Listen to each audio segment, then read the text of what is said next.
In this video, we have to discuss with that database management system lab. So in this lab, mainly we have the 12 programs related to the database management, how to create the databases and how to do the programming, how to write the queries, and how can create the triggers and classes, how can create. So whatever the concepts you have to cover in the Dbms. So all concepts you have to include it in this lab. So in this lab, mainly you have the first program related to the creation of the table and how to insert the table, how to alter the table, how to drop in the tables. And the second one, you have to consider with that related to the queries. So what are the queries, sub-queries, how you can write, and what are the statements you have to use to writing the sub-queries like any, all, in, exists, not, no, that is not exist, union, intersect. So, and what are the constraints you have to use? Those are all constraints you have to represent with that in the second program. And the third program you have to consider with that related to the aggregate functions, and the fourth program related to the string functions and conversion functions you have to represent it, and date functions. So these are all related to the functions you have to write the queries and fourth program. And the fifth program you have to discuss with that PLSQL program, programming language. Generally, you know that whatever the problem you have to solve that problem. So you have to write the steps. So whenever you want to solve the program, solve the problem, so how you can write the steps? Similar way, here you can write the programming way. You have to write the steps. That is a procedure-oriented programming concept you have to use it here. That is the programming language in structured query language also. That is the PLSQL.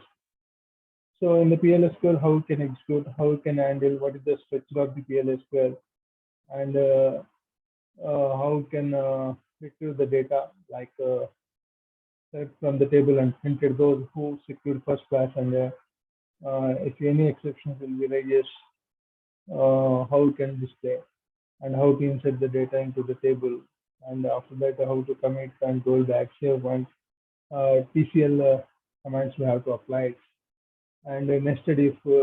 So if conditions we have to use the programming languages. Similar way here also you can use the nested if, case expressions, and the null if, twice length functions in the sixth unit, and the looping functions related to that seventh program we have to discuss with that. While loop, for loops, error handling functions, built-in functions. If any errors are application-wise, you have to get in the errors, how you can handle. That all you have to discuss in the seventh program. And the eighth program, you have to discuss with that relate to the writing the stored procedure. How you can write the stored procedure. And here you have to use the parameters like in and out parameters. What is the in parameter? What is the out parameter? In parameter mainly you have to represent it. So here you have to represent the in parameter. You have to discuss with that.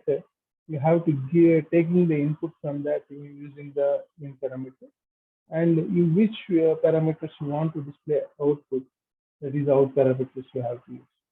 That you have to, by using this in out parameters, you have to discuss in the eighth program. And the ninth program, you have to discuss with that stored functions, like how to invoke the functions in SQL statements. Whenever you have to write in the stored procedure, in those stored procedures, you have to write the functions. Whenever you have to require that function, that appropriate function you have to invoke. That you have to discuss in that ninth program.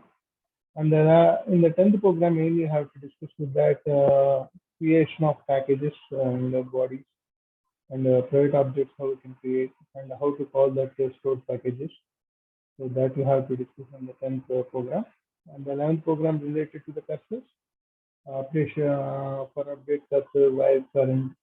So whenever you have to using the clauses, those clauses you have to use it in cursors. That program you have to discuss in the 11th program. And the eighth one,